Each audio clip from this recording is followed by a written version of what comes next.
It looks like we do have a quorum in the room. So let's go ahead and get it started with introductions in the room. I'm Dana Trey with SCTA. That's Dr. Catherine. Catherine Stubbs, SCTA. Emily Betts, Smart. Jeffrey All, been on the transit. Rachel Eads, Santa Rosa City Bus. David Davenport, Golden Gate Bridge Highway and Transportation District. All right, and then let's turn it over to the Zoom. I'll just read down the list. Might make it easier. We have Stephen Schmidt, Sonoma County Transit, Adam Garcia, SCTA, Kathleen Sullivan, Marin Transit, Chris Barney, SCTA, Jacob Brown, Golden Gate Bridge Highway Transit District, James Cameron, SCTA, Maria RC, Petaluma Transit, Steve Bertelbaugh, Sonoma County Land Use Transportation Coalition, and the names are jumping around. Roth Clendenden, SCTA. Did I miss anyone? All right, let's go ahead and get started. Next item on the agenda is public comments on items that are not on the agenda. Is there any public comment? All right. Approval of the meeting notes from September 13th. I'll move to approve. Second. All right. Thank you. Next on the agenda is regional funding, and we have the Transportation Development Act, Article 3, and Transportation Fund for Clean Air report for Q1 of 2024. I'll just note on the TFCA is more relevant to this group. We just approved a couple of extensions, and those were for the city bus project. It was sorry, not city bus, Santa Rosa Public Works, the cycle tracks on Armory Drive and Santa Rosa Avenue, 22 Sono 5, and a small extension for the emergency ride home program 22 Sono 4. And I think David Rippert is going to be joining soon, but he will be reaching out to all the project sponsors about October reports shortly. So those are coming, as well as contracts for the 24 projects. Any questions on this item? Comments? All right, then let's go ahead and move on to item number 5, which is the MTC Transit 2050 plus updates, if there are any available from our 2 members on the TAC. Also just wanted to note, and there's a link in your agenda packet for the webinar that's happening on the 19th on this item. Kathleen, do you want me to go ahead and take a stab at it first? Great, I'll fill in. Okay, sounds good. So the Transit 2050 plus project management team is meeting tomorrow morning for a workshop with MTC staff. We'll be discussing an update on needs and revenue, and we will also be discussing the project performance assessment methodology. And then we will also have a consultant-led discussion about the decision framework. So really starting to get into the analysis phase of this project in terms of existing conditions and setting up what we'll be looking at moving forward. Also, as Dana mentioned, on the 19th will be an MTC webinar that discusses Plan Bay Area 2050. I would call it financial assumptions, if that sounds right to you, Kathleen. And I think that's really the main components of my notes here, I think we'll have more to say next month after we've had that workshop tomorrow. But yeah, Kathleen, I don't know if you have anything to add. No, I think we'll have a lot more interesting things to say in about a month, once we've finished the existing conditions and we understand the financial picture. So yeah, we're sort of in process still on the first task. I was curious, so just in terms of keeping this group updated,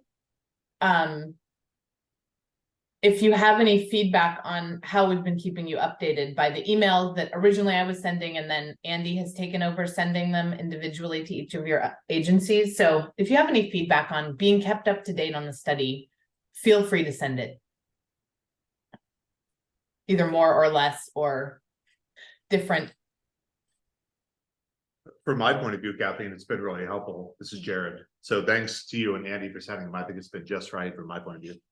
Yeah, same. It's been really helpful, not overwhelming, but I feel like, you know, I've got an email, a group of emails I can go back to remind myself what's happening if I forget. It's been really good.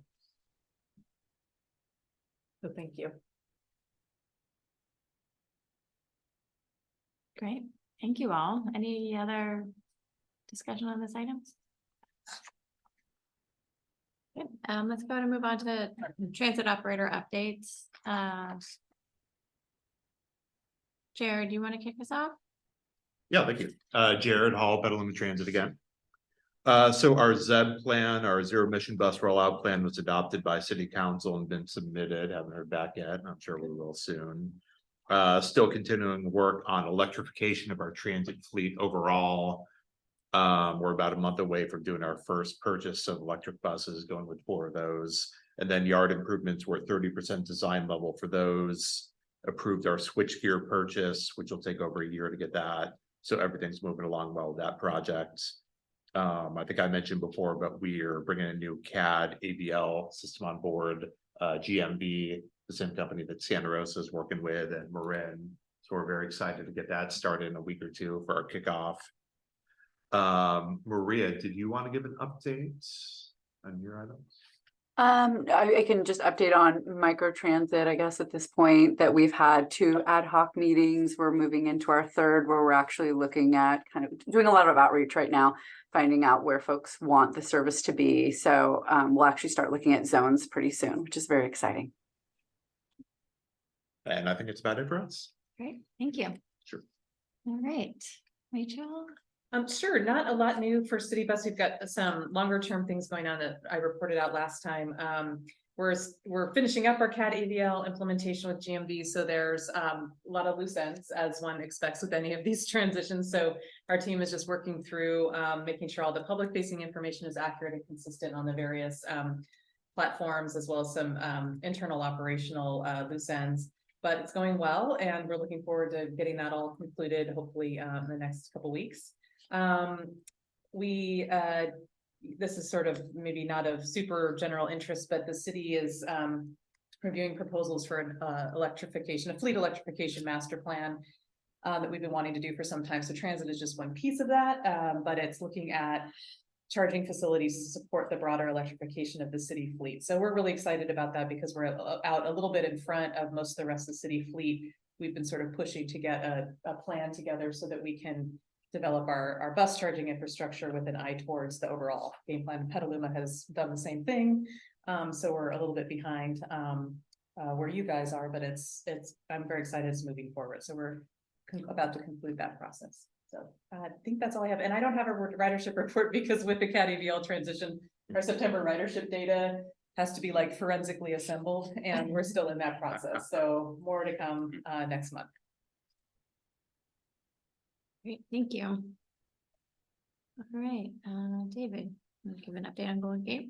Yes, so I know I wasn't here last month, Jacob was, and he might have touched on a couple of these points, but just confirmation that we are switching to the regional sign up date starting in January. So Golden Gate Transit buses will be January 14th for our service change date. Ferry is actually on the Monday, the 15th just because of the way our labor structure is, it has to be a day after. We do want to know if any other North Bay operators are planning a switch. I think City Bus you already changed, sort of. So it's the date, yeah, but the date moved again. So, yeah, I think the Sonoma County Transit, Petaluma and City Bus had all aligned. But we're all gonna need to talk about then realigning that one, sort of I think our current December bid date to January. I don't think that's a big deal. So I think you guys taking that, that step sort of is a domino that flows through. So I don't Gotcha. think it'll be a big deal. So Okay, so we gotta chat about it though. I'll just mention it as is, as an in progress. Yeah. Yeah, so we'll have the January and August dates that the region agreed to. We're still trying to determine, based on our labor agreements, when we'll have a spring sign up. If we make any changes, they would always be very minor. Because like running time changes, or if we have to add a trip on a commute route or take a trip off or something really minor like that, but no real structural changes, since those would be reserved for January and August.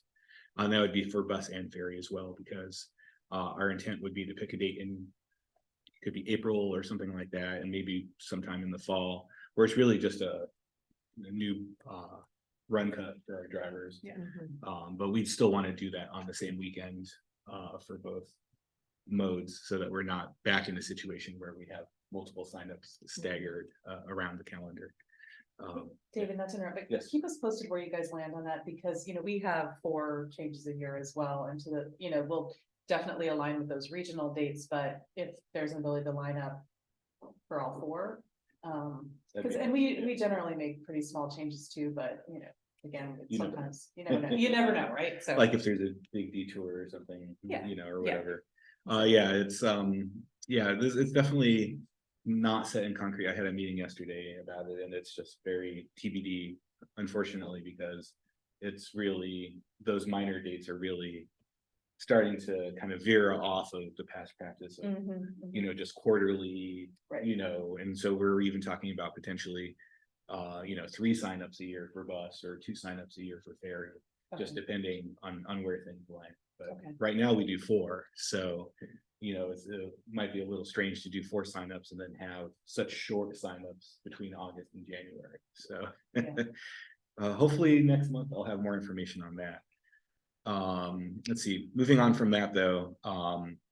So we are looking at trying to add some very modest service improvements in January. It's been very, very difficult to recruit new drivers. Based on the meeting I had yesterday with our operations and scheduling staff, it sounds like we might be in a position to add a commute trip to our Sonoma County services. So we're looking at if there's a way we can maybe restructure the service to provide faster rides from Santa Rosa and Roanoke Park, like we used to. During COVID, we combined all of our Sonoma County commute service. And so you have to ride through Petaluma if you get on in Roanoke Park or Santa Rosa, which I think we estimate adds about 13 minutes of run time for those passengers now that the HOV lanes are open. So we'd like to see if we can, at least at the peak of the peak, do something. So next month I should have more information on that. In terms of ridership, I do have an update from August. September's not closed yet for us. Our bridge traffic is still down about 15% compared to pre-pandemic, but it is up 3% compared to 2022. So there is a slight improvement, which is nice. Certainly not where we would like it, because the bridge traffic is really, the tolls from the bridge traffic is what funds our transit service. On the bus side of the house, our ridership is down 52% from 2019. So that's relatively unchanged overall, but for the month of August, we're actually up 12% compared to last year. So there's still some improvement on the bus side of the house, which is good, but we're taking the little wins at the moment, and we really haven't been able to expand service, unfortunately. So, that's really limiting, I think, our ability to get those few extra people here and there onto the bus. On the ferry side of the house, that ridership is also still down 52% compared to pre-pandemic. And what we've seen is, as the summer has progressed, that ridership gain from 2022 has really been flat. So we added a lot of service over the past year or so on ferry. So we're basically back at 100% of overall service levels for ferry. Just structured a lot differently than it was pre-pandemic. And, it looks like we've kind of hit that peak, at least for this year. Hopefully, international tourism will be back. Maybe we'll have less doom loop scenarios in the national and international media because our ferry service really relies a lot on international tourism during the summer to boost those numbers. So moving on from that, just a couple other little notes. We will have a minor fare change for our East Bay service starting January 1st. And that is because that's when BART changes their fares. And in our fare policy, since we're running BART service, our East Bay fares are designed to change when the BART fares change. So as long as we have that business relationship, that happens. I don't know if there's really that many people that ride to the East Bay from up here overall compared to the total numbers, but they will see a slight fare increase for that service. And then the last thing, no new updates on our strategic plan. Last I heard still is potential board action by the end of the year, but it's really kind of a board driven exercise. So not much for staff to say at the moment.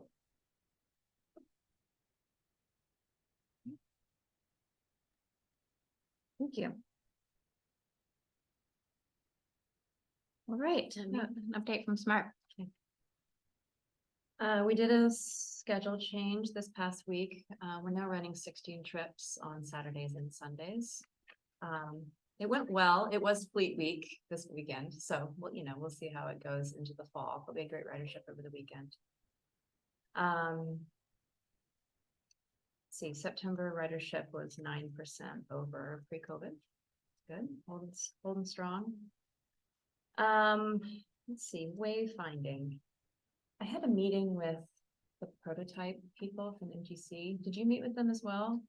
Not recently, but I have a lot of feedback for them, so I'm interested to hear what you have to say. Yeah, I thought it was kind of strange that we didn't all meet together. But anyway, it sounds like the schedule is that they won't be finalizing their proposed design until November or December. Okay. So I'm looking at maybe a December board presentation. Yeah, I need to do one too. Yeah, so that was mainly my question to them, is the timeline. Yeah, And then spring implementation. right. Okay, so I was definitely emphasizing that we need to have time to review and run it through internally, right? Right. and Or we they have- finalize their plans. Yeah, and I need to send, and not to get too in the weeds, you and I should talk maybe after, Yeah. but they don't have to pull permits from the city, but because it's a city sponsored project, but it may need to go through touch in a design review, touch in a historic, cultural heritage, since there's a historic district involved, and so that, we need to plan for that, so I appreciate Yeah. that sending that message, and I will follow up as well. I get the impression that they're viewing the process as the regional process that they're having, where they have those meetings and say, this is why we chose Orange or whatever it is. Yeah. And I think they might not be accounting for our individual processes. So I was trying to drive that home. Yeah, So thank you. that's the prototype thing. Is that for the downtown? Yeah, for Yeah. the transit mall and Okay. smart station, and then kind of breadcrumbs in between. Right. So it should all play out fine, but yeah, we need to make sure they're clear on our Mhm. timelines, yeah. We are still working on our pathway wayfinding, and we're gonna be putting some prototypes, I guess, the same word, some examples out in the field on the pathway for the public to weigh in on, so I can share that with you if you're interested. We actually just got a Clean California grant yesterday for $1 million to put towards pathway wayfinding and real-time signage at platforms, which is something we were That's going to great. do this year anyway, but it just gives us a lot more money to play with to do it properly. Nice. So that's really exciting. Let's see, I know Joanne's here, so she can talk funding. We're also taking our the contract for the Petaluma North Station to our board next week. That includes the station, 2 segments of pathway as well in Petaluma and then Vernon Park. So there's a lot happening. Anything I'm forgetting, Joanne? Windsor will follow shortly after that with a board action at a special meeting a couple weeks later.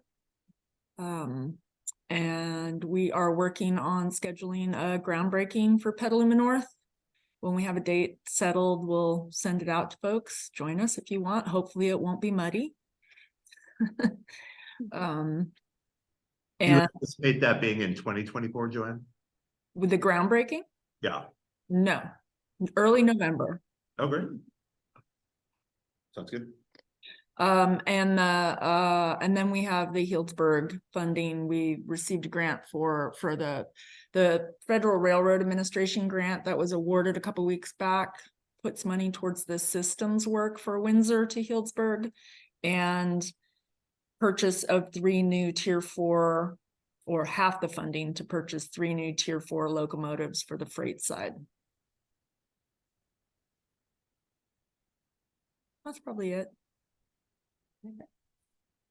For the pathway wayfinding, what's your timeline for, you said there's gonna be some prototypes out there, is that in the coming months or? Oh, soon. Let's see. So we're gonna show pictures of the examples at our board meeting next week. Okay. And then I think they'll be out in the field by the following week or the week after. And we'll have an online survey as well for people who can't make it out to the pathway, so they can tell us what colors they like. I'll make sure I send it to you. Okay, great. It'd Thank be you. great if you could put it in any newsletter. or Yes, whatever that's absolutely. going out. Yeah, we would love to do that. And I think that, you know, at some point, we might want to give our board more of a, and maybe it's just some images in a board packet or something, but I think that our board would be interested in an update on that project. Okay. All right, thanks. All right, Stephen, you want to give an update on Sonoma County Transit? Yeah, good morning, everybody. I'm sorry I couldn't be there in person, holding down the fort here. We've got another round of COVID illnesses in our office, so not fun. But wanted to mention, I mentioned this during the last meeting, that we're getting 3 35-foot BYD electric buses. They're now due to arrive sometime in November. So we're looking forward to receiving those. That'll expand our fleet to 9 electric buses. And then we've got 10 Proterras on order. Still got those on order. We talked to them, Brian talked to them last week, and with their bankruptcy, you know, assuming that they're still in the bus business, we should find out more next week, I think, about that. But assuming that they are, then our buses probably wouldn't be delivered until the end of calendar year 2024, or maybe even early 2025 at this point. We still got those on order. And we recently awarded to Anvil Builders out of Emeryville our bus yard expansion electrification project, which we hope to get started here soon, maybe next month before the rains hit. They'll do something. And when we finish that next year, we'll have a total of 19 charging stations in preparation for additional BYD and the Proterra fleet that arrives later next year, hopefully. One thing that I forgot to mention last month was that we found out recently, in partnership with the town of Windsor, that we were awarded a state affordable housing and sustainable communities grant. And so we were awarded it, and we got another $550,000 for another BYD bus, and 2.6 million for operating for the next 5 years. So we were pleasantly surprised by that, and that's going to allow us to basically double our service in, well, our local service in town of Windsor over the next several years, beginning in 2025. So we've got another BYD 35-footer on order for that, and we're getting ready to see how our doubling of service on the local Route 66 up there that serves town of Windsor would look beginning in 2025. So that was great news that we had recently, and I think that's about all the updates I have for everybody right now. Thank you. Thank you. All right, Kathleen, you want to give an update on Marin Transit? Also, sorry, I can't be there in person today. Our ridership is also holding steady at about 90%. We've been there for quite a while, and continue to see that general ballpark for our ridership recovery. We have seen a lot lower Marin Access ridership. That's our senior and our services for seniors and people with disabilities. The only big, one of the big things going on right now is we are doing a big fare collection study, including a survey that's live right now. I know Smart was able to include it in their recent newsletter, just a little blurb about our survey. And basically to figure out how to replace or whether to replace our GFI fare boxes, given that Clipper 2 is coming. We are probably going to have some at least slight fare changes with some of these fare collection changes that we're making over the next year. And yeah, that's the big project working on over here currently. Great, thank you.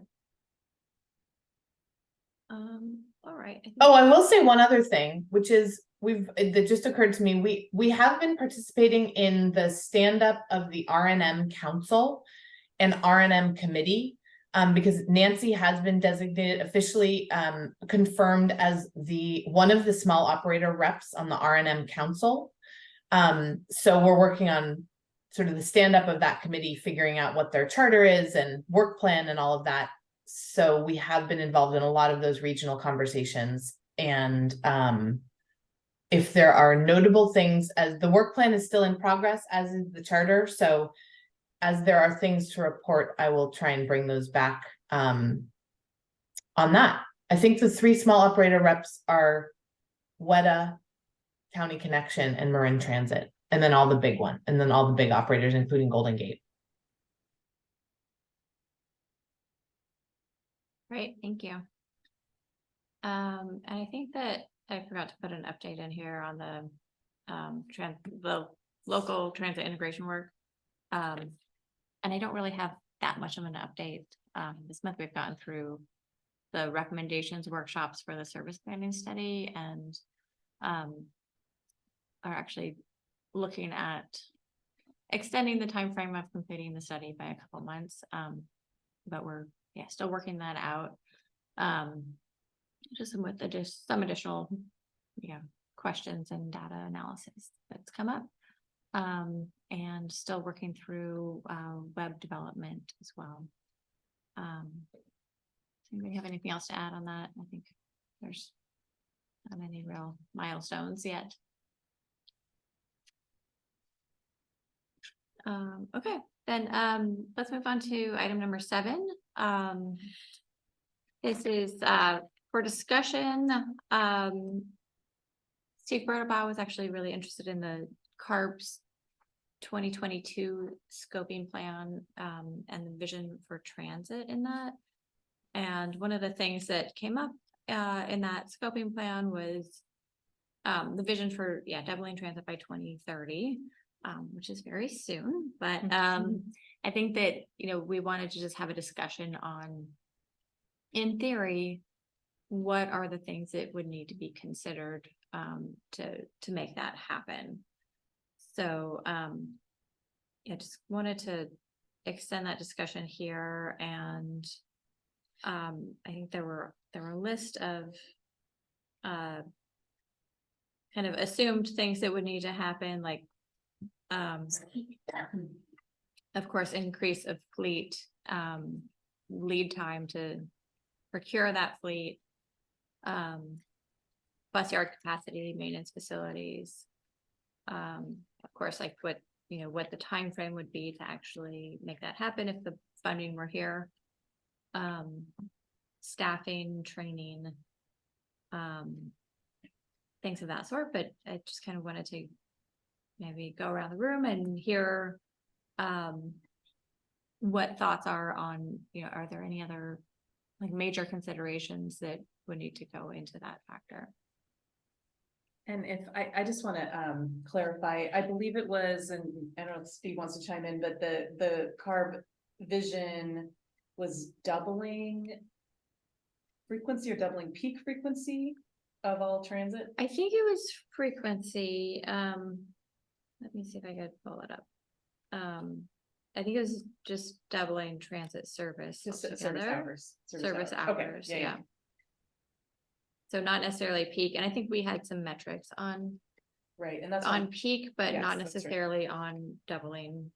Mhm. Yeah, we had some, our travel model had some metrics on doubling peak service, but not on doubling all service. Right. I see Steve has his hand up, so go ahead. Yeah, as we have thought through this, I think the doubling of service can in many ways involve extension of service. A lot of the comments that we received are that it doesn't run late enough in the evening. It would be nice to have it run until midnight. There's always the problem of, the last bus is empty because nobody wants to miss it. So that's the one that catches anybody that misses the next to the last bus. And that, of course, is a costly thing to do, but necessary. And I think as we look at this, to what extent can we do things immediately by extending service farther into the evenings, by providing more frequent service on existing lines? And can we fill in some of the gaps that might require additional buses by having 12 or 15 person vans cover those improvements? It's much easier to get those quickly than to get the larger buses.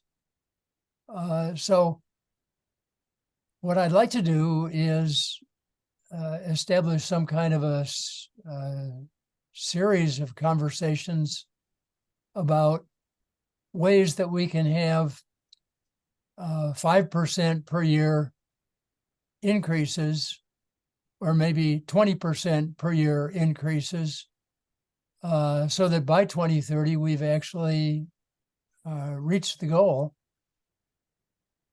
and not trying to do it all at once.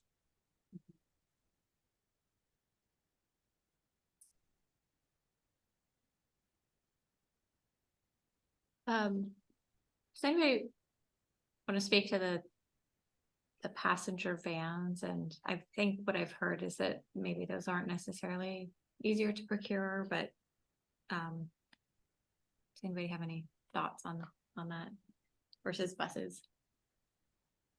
Yeah, I mean, it's a good question, and one thing I was just gonna say, I'll respond more broadly and then get to that. So, Steve, when we did the sort of phase 2 of our, reimagining plan, we actually had laid out quite a bit of this. I think it wasn't quite a doubling of revenue hours, but really to do what we thought the city needed for good coverage, including the late night service.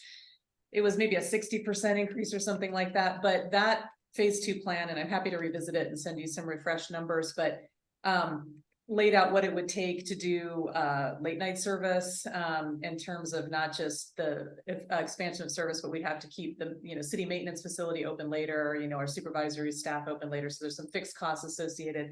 So it goes into some details with that, but one thing we did talk about in the evening was it's very expensive, right, to tackle that evening service, and the demand is not really, we know the demand is there, right? But we don't have a good assessment right now of where people really need to be going, say till midnight. And so we did have a thought process around, do we use some smaller vehicles to start in a more demand responsive type format to just kind of test the demand and understand where people, the origins and destinations. And so that is something we have talked about as one way to transition into offering later night service. We haven't talked about it anytime recently just because we can't even get our regular service quite back on the street yet, right? We're still in COVID recovery. But, you know, I think in general, you know, I think we've always discussed that the smaller vehicles don't give us quite as much flexibility, as, you know, a mass transit system. But, you know, it could be that there's a role for some of that new service we might be adding, like at night, where we're not expecting to have, at least in the short term, the types of loads we see during the day. So, you know, I think it's, and I don't know, the procurement timeframes, yeah, I mean, they're not that short right now, but they're probably shorter than big buses, but I don't know. Yeah, I can Anyway, jump yeah. in. On that one, it depends on the vehicle you're talking about. It's Yeah. probably not that long for things like Dodge Caravans that are wheelchair accessible. But for things like cutaways, those are actually taking longer right now, potentially than a fixed route bus. If you want an electric cutaway, for example, you may be talking about over 18 months up to 2 years with those. So some of the smaller type vehicles, like those 22 to 24 footers, can actually take longer than the full size electric ones. From Petaluma's point of view, I would say the most kind of robust mapping we have of this is based on the Go Sonoma tax measure. When we did that effort, we built out, at least in Petaluma, kind of what I would call like the bronze, silver, gold package, that based on the amount of funding we could expand. I don't know if the gold version takes us to a doubling of the system, but generally it lays out all those different factors that go into it, like Rachel mentioned. You know, more frequency on existing routes, new routes starting up, running later into the evening, more weekend service, new service types like the microtransit service that we're talking about. So that would be the closest that we have to something like that type of service expansion. And we do have that kind of mapped out on the document with some numbers I could send you, Steve. But I would say overall it gets pretty kind of amorphous when you talk about it. In the case of Petaluma, we're really constrained with our transit yard and our facility. So we really don't have ability to add a lot of quantity of new buses. I mean, with us, we really do need new flexibility. I'm trying to get more interest with the city about doing a more permanent facility, like a bigger one long-term, but we're full at nighttime with all our vehicles. So we couldn't afford to add 4 or 5 more vehicles right now. We wouldn't have the space to even store them at our yard. So when you talk about a large scale doubling, a lot of those considerations come into it. It's even things like the facilities, which becomes a 5 or 10 year plus consideration, start becoming part of it once you're really adding a lot of fleet, you know. I think the other areas, I don't know, they're quite as constrained fleet facility wise, but for us, for example, that would be one major impediment to getting to something like a full scale doubling of the system. We definitely have to pretty dramatically expand the transit mall. You know, if all the systems serving the transit mall went to double service hours, we'd be overflowing. So, and not to say that that couldn't be done, but obviously there's a cost associated and a process associated with that. So that's another piece with some of the major hubs that could be an impact. But you know, if someone wanted to write a check for that operating money, we'd figure it out. Not a problem. So I guess one of the questions that I have is, to what extent is this conversation going on at the MTC level? Are you getting encouragement that they're thinking about CARB's requirements and looking around for the money? Or is everybody just sort of figuring they can kick this one down the road? I don't know about everyone else, but your bringing this up was the first I'd heard of it. So that's sort of an indication. And I do think, I mean, I'd love other folks to chime in as well, but I think the primary conversation at MTC right now is around the fiscal cliff and figuring out how to distribute, you know, the state funds, the state bailout package that's come for transit to save the systems as a whole from further service cuts or layoffs. I think that's the primary focus right now, because there are a series of pretty quick deadlines coming with that money. And then also, you know, I think that MTC is very engrossed, as you know, Kathleen and David have been talking about, in understanding how we plan for a regional network, and really, I think, wanting to get that process moving forward with the idea that, you know, that would impact, right? How we would double service, you know, what service where and that type of thing. But honestly, I don't think this conversation about the CARB vision is really surfaced from my standpoint. I'll chime in would- real quick. Sorry, Kathleen. So I don't know if you guys remember a few years ago, I don't know if it was the update to the MTC regional planning effort, but they asked us at one point to create a vision for your systems. And if money wasn't, you know, an issue, what would you guys do? Do you guys remember that from like, I don't know, 4 or 5 years ago? Yeah. So, I mean, we've kind of, at least I remember tackling that, and it's not, you know, it's not surprising that, you know, we would obviously put a lot of money toward increasing frequency and expanding, you know, early morning and late night service on our existing service. That would, you know, require doubling our fleet. And just as Rachel and Jared mentioned, not only that, but expanding our bus yard, expanding our facilities, expanding our charging stations. So we're talking about a pretty significant capital cost, as well as identifying an ongoing annual operating cost. So I mean, it's not too difficult to figure out, you know, how much money we would need and what we would probably do with that. I think the bigger issue is show us the money and what is the plan for this, if we're looking at this, what is on the horizon as far as additional funding to even contemplate this? I'll add one thing, which is seconding or thirding. What not really being aware of this CARB piece, but that webinar that Dana mentioned at the beginning is MTC's. Basically, every time they update Plan Bay Area, they update all the revenue they think they're going to get and all of the needs that they understand that are you know, all the needs of all transportation in the whole region. And that's what that webinar is about. So it gets at specifically this issue, and those types of assumptions of what are they assuming for operating needs will be contained in that needs piece.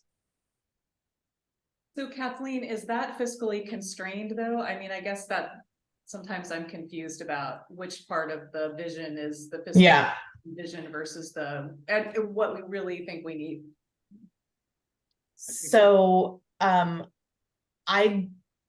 yes, because it's Plan Bay Area, but my understanding of Plan Bay Area is they're extremely optimistic about what revenue they think they might be able to get, including a major regional measure. So like that's assumed in the revenue assumption.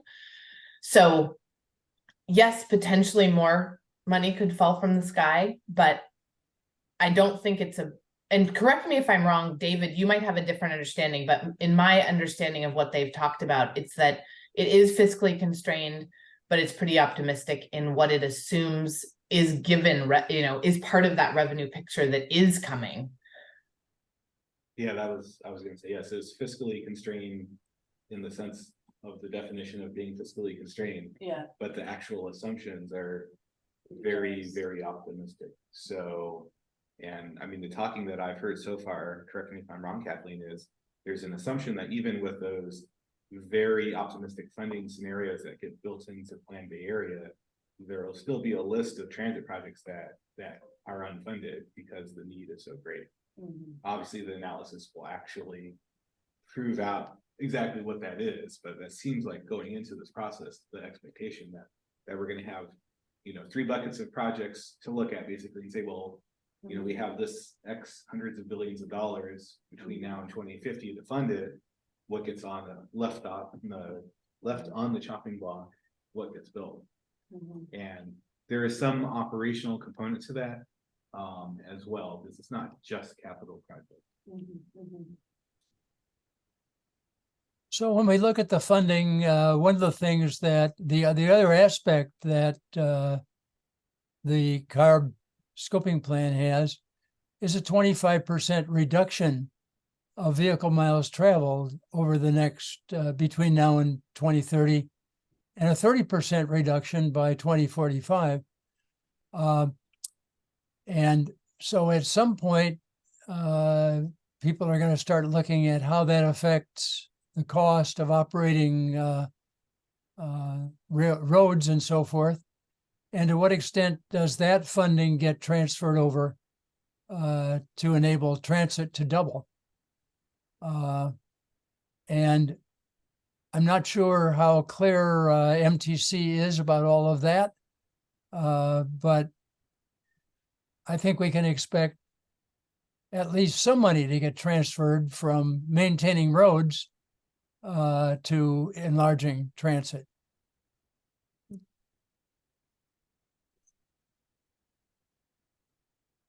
And I haven't looked at the dollar amount that you generate by cutting down on driving by 25% over the next 7 years.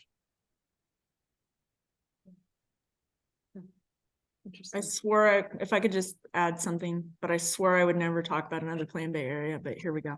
I tap out at 5. So there's always a bigger budget.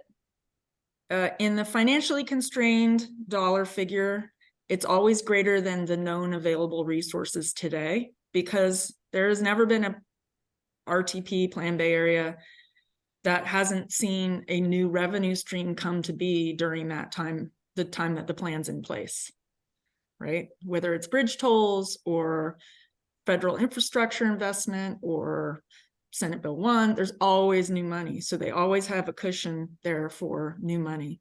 I think the thing that's important for Sonoma County anyway, maybe not for Marin so much, or for maybe not for Marin nor for Golden Gate. For Sonoma County only operators, when they talk about transit capital shortfall, there is no transit capital shortfall for Sonoma County. So when MTC puts a big piece of money towards solving the regional transit capital shortfall problem, that is no money to Sonoma County transit operators historically. I think that's not having paid any attention because Kathleen and everybody are doing such great jobs. I think that's probably true this time as well. So it's important when you're talking about expansion, or when you're talking about the 3 pots of money that MTC covers with Plan Bay Area: transit capital shortfall, expansion, and transit operating, that just be clear that transit capital shortfall, pocket it doesn't do anything for Sonoma County operators. That's been my experience. So, okay, I'm going to go back into not talking about Plan Bay Area for another 4 years. Bye. Fair.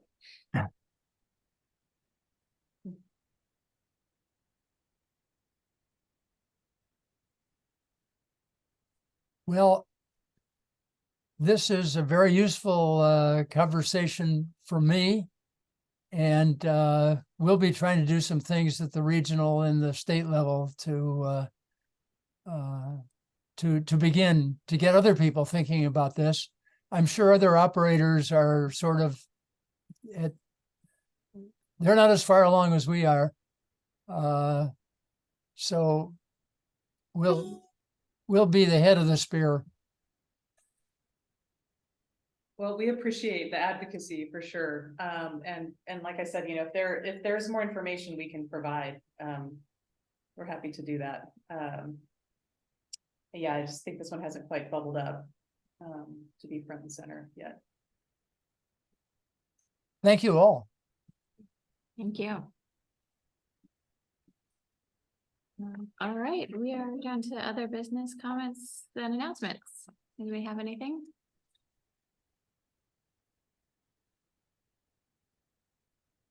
No?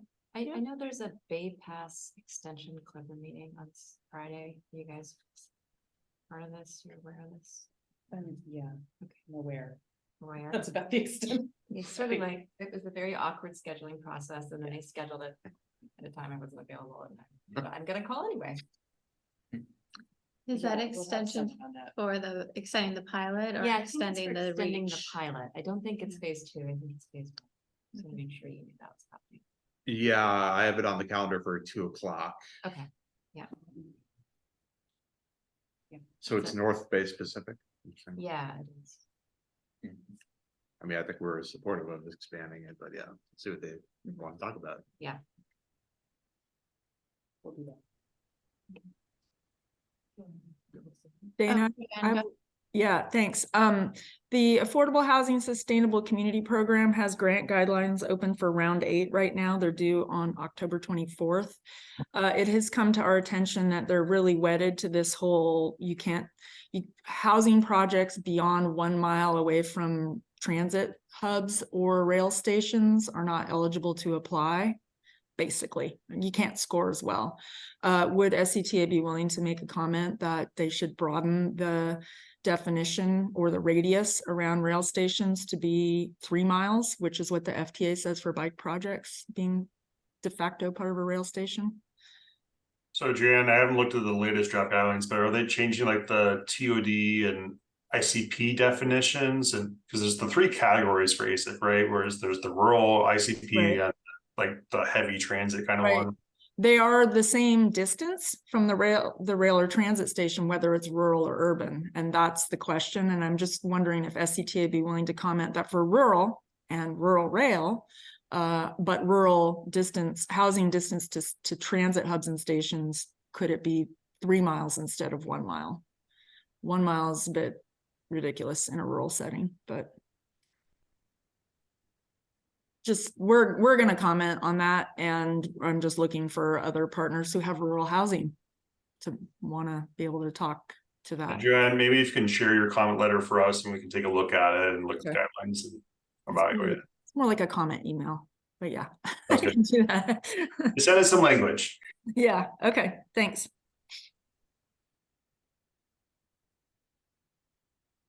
all right, thank you. Anyone else? All right, then we'll adjourn. Thank you all.